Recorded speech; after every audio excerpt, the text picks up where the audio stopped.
You're watching JCT TV. This is Bible study for the 21st century.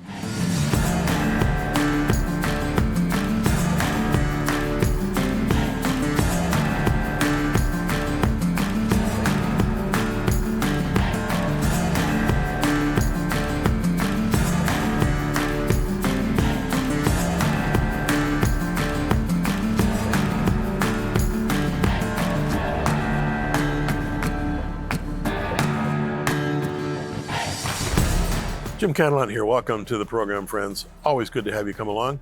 It's a very brief half hour, but we're covering some significant material in the scriptures. Matthew, Mark, Luke, Acts, and John, the five, as I call them, or the four Gospels, the third Gospel being part one and part two in terms of Luke and Acts, written by the same author, Luke. This is a great study. We're in Acts right now, and we're about to read about a major, huge riot in the city of Ephesus.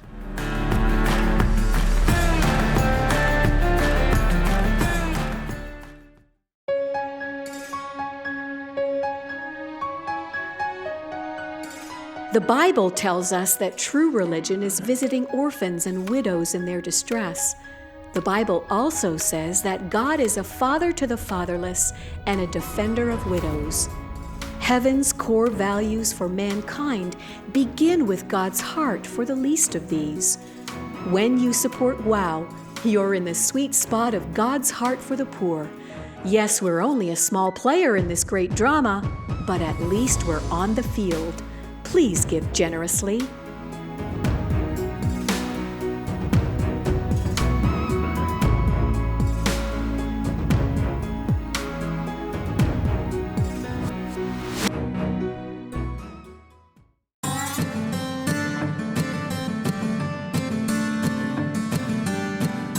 So I mentioned a riot. Let's get to the riot. We're in Acts chapter 19, verse 23.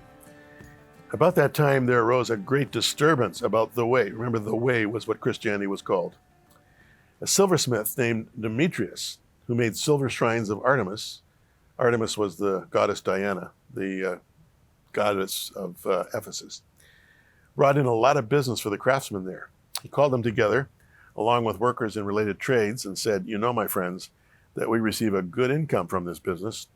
And you see and hear how this fellow Paul has convinced and led astray large numbers of people here in Ephesus and in practically the whole province of Asia. He says that gods made by human hands are no gods at all. There is danger not only that our trade will lose its good name, but also that the temple of the great goddess Artemis will be discredited, and the goddess herself, who is worshipped throughout the province of Asia and the world, will be robbed of her divine majesty." When they heard this, they were furious and began shouting, "Great is Artemis of the Ephesians!" Soon the whole city was in an uproar. The people seized Gaius and Aristarchus, Paul's traveling companions from Macedonia, and all of them rushed into the theater together. Paul wanted to appear before the crowd, but the disciples would not let him. Even some of the officials of the province, friends of Paul, sent him a message begging him not to venture into the theater. The assembly was in confusion. Some were shouting one thing, some another. Most of the people did not even know why they were there. The Jews in the crowd pushed Alexander to the front, and they shouted instructions to him. He motioned for silence in order to make a defense before the people, but when they realized that he was a Jew, they all shouted in unison for about 2 hours, "Great is Artemis of the Ephesians!" The city clerk quieted the crowd and said, "Fellow Ephesians, doesn't all the world know that the city of Ephesus is the guardian of the temple of the great Artemis and of her image which fell from heaven? Therefore, since these facts are undeniable, you ought to calm down and not do anything rash. You have brought these men here, though they have neither robbed temples nor blasphemed our goddess. If then Demetrius and his fellow craftsmen have a grievance against anybody, the courts are open and there are proconsuls. They can press charges. If there's anything further you want to bring up, it must be settled in a legal assembly. As it is, we are in danger of being charged with rioting because of what happened today. In that case, we would not be able to account for this commotion, since there is no reason for it." And after he'd said this, he dismissed the assembly. You know, the juxtaposition of new believers burning their books of magic, as we saw last program, and the uproar of silversmiths makes for some pretty entertaining reading. The tumult was incited by a prominent businessman named Demetrius, who saw Paul's message as a severe threat to profits for him and for all of the subtrades. And so he accused Paul of leading Ephesus and practically the whole province of Asia, quote, to believe that gods made by human hands are no gods at all. Hello? He tried to connect this loss of business in silver idols of Artemis or Diana with the diminution and discrediting of the goddess herself. And her divine majesty was at stake, to say nothing of his bottom line. And it's always a powerful thing to combine money with religion, religion with money, no? So this crowd of craftsmen was easily transformed, as is the case in the Middle East to this day, with almost instantaneous fury, all right? You got this furious, shouting mob yelling, "Great is Artemis of the Ephesians!" They grabbed Paul's assistants, Gaius and Aristarchus, dragged them to the great amphitheater, which is huge, by the way. I've been there 3 times, and the last 2 times with a camera crew. And while the camera crew were setting up the cameras and audio and all of that on the platform, if you will, or the stage of the amphitheater, I went up to the very top. You know, it's shaped like this and goes up, all stone steps. And I sat right at the very top. So I was about, maybe 300 feet away from them and way above them. I could hear every word they spoke, just in conversation. The acoustics are so amazing. It's the same thing with the big amphitheater in Caesarea.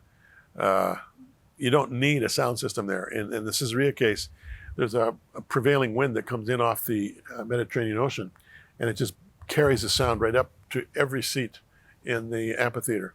Remarkable constructions, very well thought through. Anyway, a great amphitheater, and I'm sitting there all by myself while the crew are down, at the front preparing for my commentaries, and I'm looking around, to my amazement, seeing seating for 5,000 people. I mean, amazing. All made out of the living rock, if you will, just stone upon stone upon stone, beautifully crafted, having sat there now for centuries, few millennia almost. So that's the theater that this riot is occurring in. But this riot was about to explode into violence, and people are going to get killed.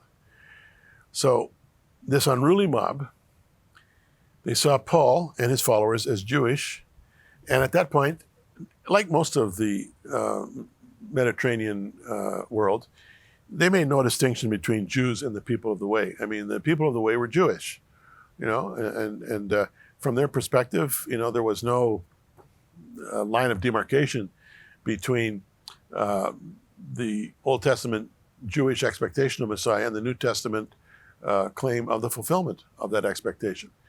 They just saw the whole thing as Jewish, and they didn't like it. So any Jew in Ephesus was also under threat at this moment in time. And this is why the Jews in the crowd, and there were Jews in the crowd, I don't know why they were there, but they were there, they desperately shoved an obviously well-known and respected Jew by the name of Alexander to the stage to disavow any connection between them and these Pauline heretics, because the Orthodox Jews certainly saw Paul and his followers as heretics. But his Jewishness was all the angry crowd would acknowledge, and in their mind, Jews were anti-idols. So down with all enemies of Artemis. They're Jewish, they're people of the way, we don't care, they don't like Artemis, down with them, kill them. Fortunately, a cooler head prevailed. The town clerk appealed to the rule of law and calmed them down. By the way, I say that so quickly. He appealed to the rule of law. Where would we be without the rule of law? I'm sure you appreciate how important the rule of law is. Without the rule of law, you have thievery, you have rape, you have theft, you have gang warfare. Haiti is a case in point. There's no rule of law there right now. And so you got gang upon gang killing one another in their hundreds right now because the rule of law is basically gone.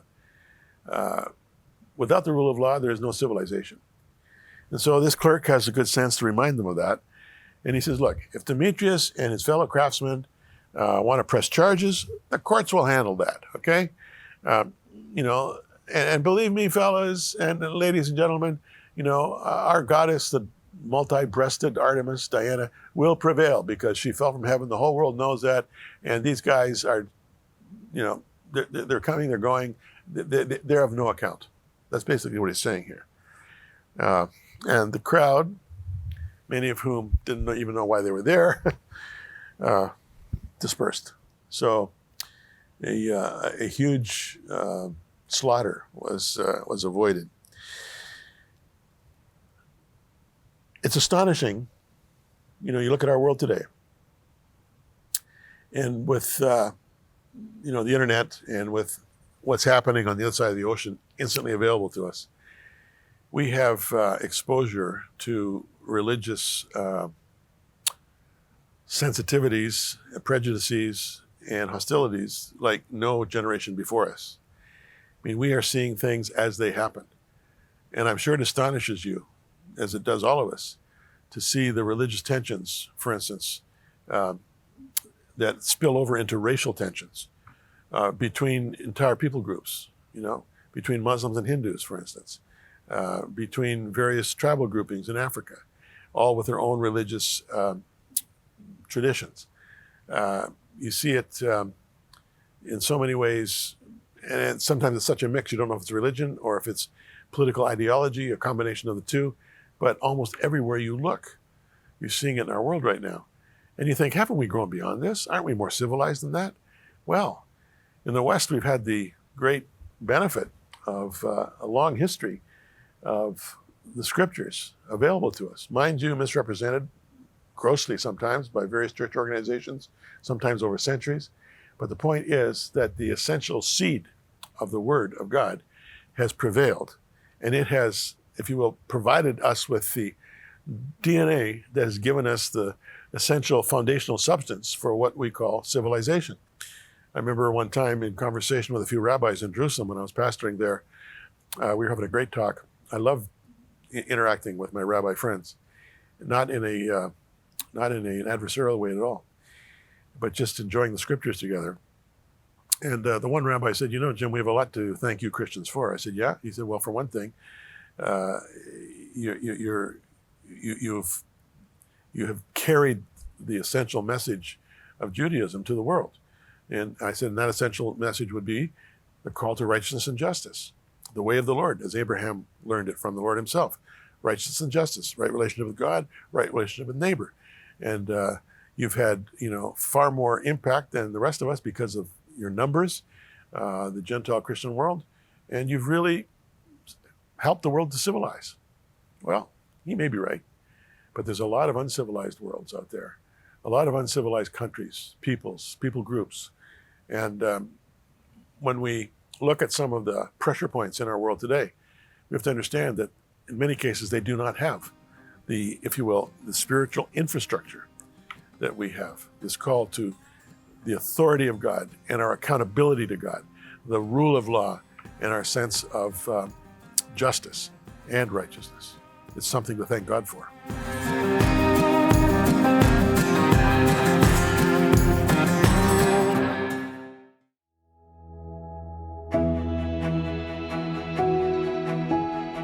WOW works with local churches in needy countries. We mobilize those churches, pastors, and volunteers in a concerted effort to care for orphans and widows in their homes and villages. Through that strong faith-based platform, we're able to not only provide food, medicine, and crisis intervention, but we're also able to lead these afflicted ones to faith in God. It's powerful, humbling, and well worth the effort. Please support WOW with your generous gifts and faithful prayer. Thank you.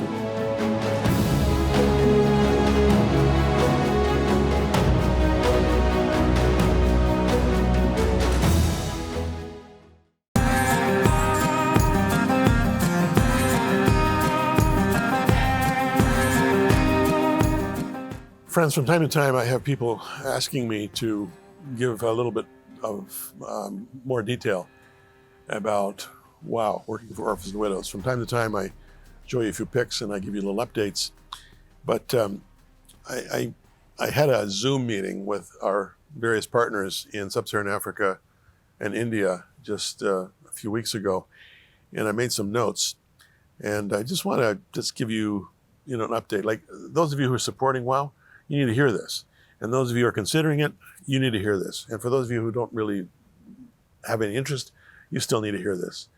This is the real world that we're living in. As I said, we're working right now in South Africa, in Zambia, Malawi, in southern India, and we've started a relationship with churches in Ukraine and Poland, who are kind of way stations, refugee centers for orphans and widows who are escaping Putin's war. And we're helping them with their food needs. We can't do everything. We're not a big ministry, Who of us is big? Who of us has deep pockets, really? But we're doing our best. Let me tell you about Malawi. What they're telling me there, and in Malawi, we're working in about 31,000 homes. So, this is no small thing. It's something that's been building for 22 years. You just don't start working in 31,000 homes overnight. But we've been faithful at it with our partner ministry there called Somebody Cares. Costs have escalated there, like everywhere else in Sub-Saharan Africa and also in India. Fuel prices have doubled, and that's important because we sometimes have to transport supplies and or volunteers in basically big old gravel trucks that act like buses. And so you got fuel prices doubling. Porridge, which is a staple in terms of feeding thousands of orphans, is up 81%. Bars of soap, you wouldn't think about this here.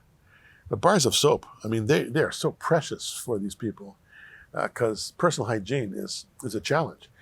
They're up 300%. And we supply bars of soap to thousands.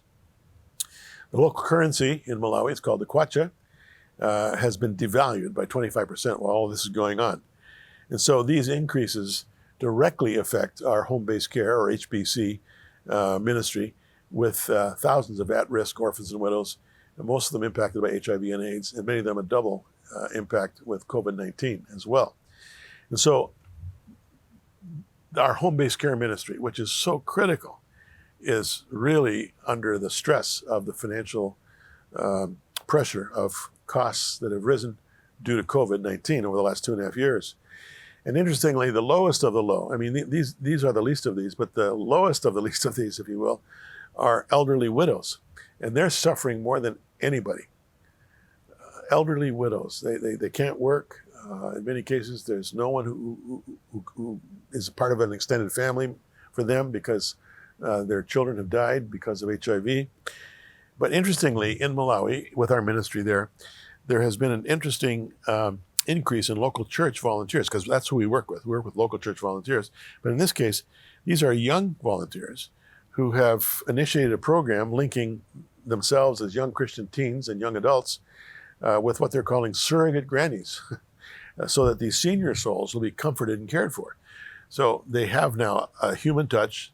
They have someone who knows them by name, someone who's reaching out to them, someone who knows their physical needs and is making sure through our partner ministry there that their basic needs are met. One of the basic needs is just a blanket. It gets cold there, it's not hot all the time. A blanket? How many blankets do we have in our homes that we never use? Well, a blanket, basic food, some mealy meal, as they call it, cornmeal, some cooking oil, and maybe a few fresh vegetables that come from gardens that Somebody Cares have taught other widows to plant and care for. So that's good news. And then in Lilongwe, the main city that we work in Malawi, we have something called a Home of Mercy. We built it a few years ago for the sake of young women and young widows and young girl orphans who are being sexually abused. Sexual abuse is just everywhere. And here's some of these sad, defenseless young women and young girls, and some of them just almost physically and psychologically destroyed by rape. And so what we've done is we built what's called a Home of Mercy. It's really a compound, a number of buildings, all walled to protect them. And it's creating such a safe house for many of the most seriously affected from the villages around Lilongwe and also in Lilongwe itself. And we've just contributed a significant amount of money. We raised it just this month to help expand the Home of Mercy because there's such a demand for it. This is just, to me, one of the bright lights in a dark place in Malawi, one of the poorest countries in the world, by the way. And Somebody Cares tells me that the evangelism outreach of their ministry has never been greater. So it's dark out there, but with Somebody Cares, in about 35,000 homes, a candle is being lit. And how good is that? This is all, of course, through WOW. In South Africa, my wife Kathy and I began WOW's ministry in South Africa 22 years ago, responding to the ravages of the HIV and AIDS pandemic. We've been engaged there ever since, and even as we've expanded to Zambia, Malawi, India, and most recently into Ukraine, our ministry champion in South Africa is still very much at work. The partner name is Cross Connect, and they have established an effective ministry in an irregular settlement. That means squatter camp, which surround all of the major urban areas. You fly over Johannesburg, over Durban, over Cape Town.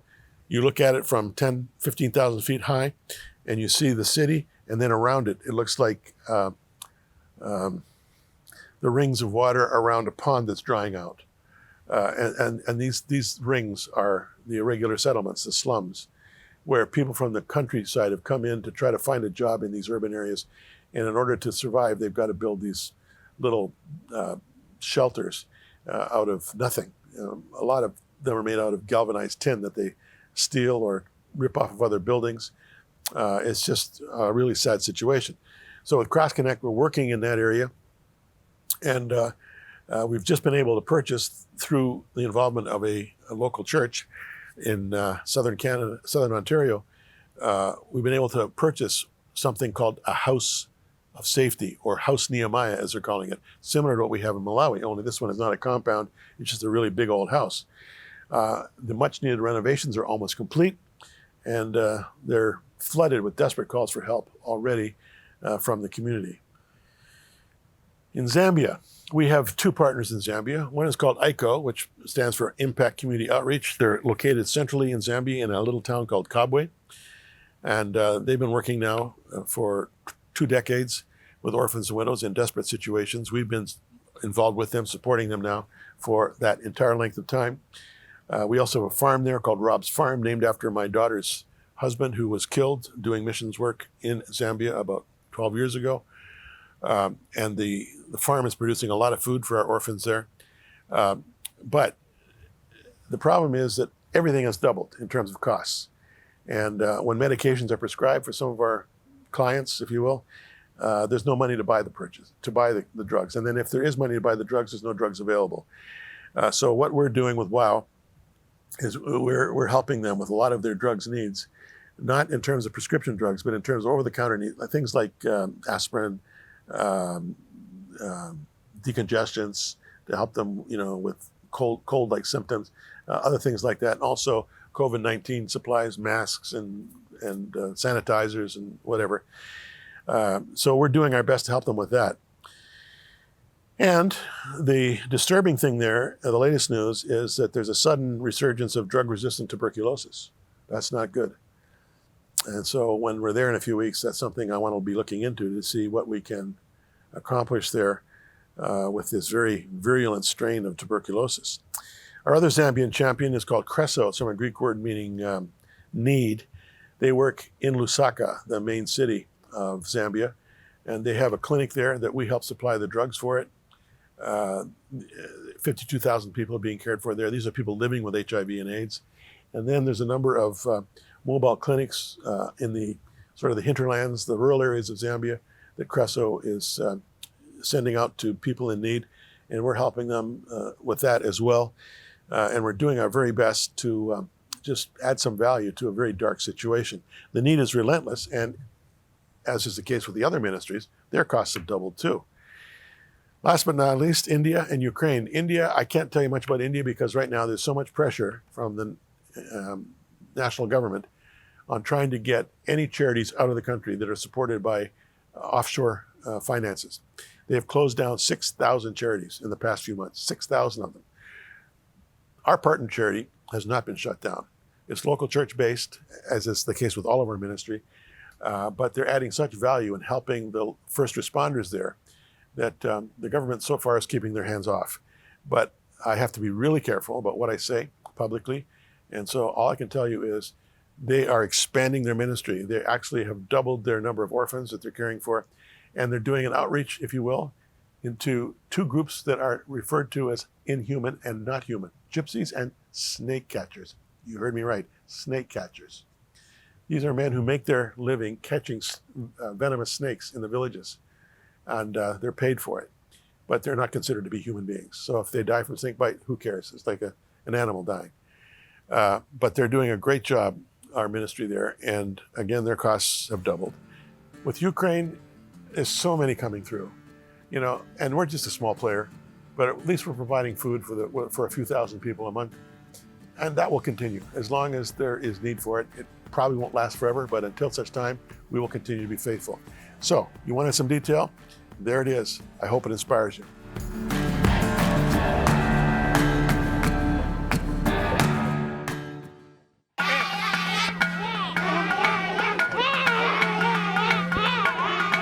Why dance when you have very little? When you live from day to day with food insecurity, rampant disease, sickness, and death? You dance because your heart is full of love for God and your hope is strong. WOW has come alongside as the hands and feet of the Lord, providing both home-based care and assurance of God's love. You're happy and you've got to dance. Please support WOW. Let's keep them dancing.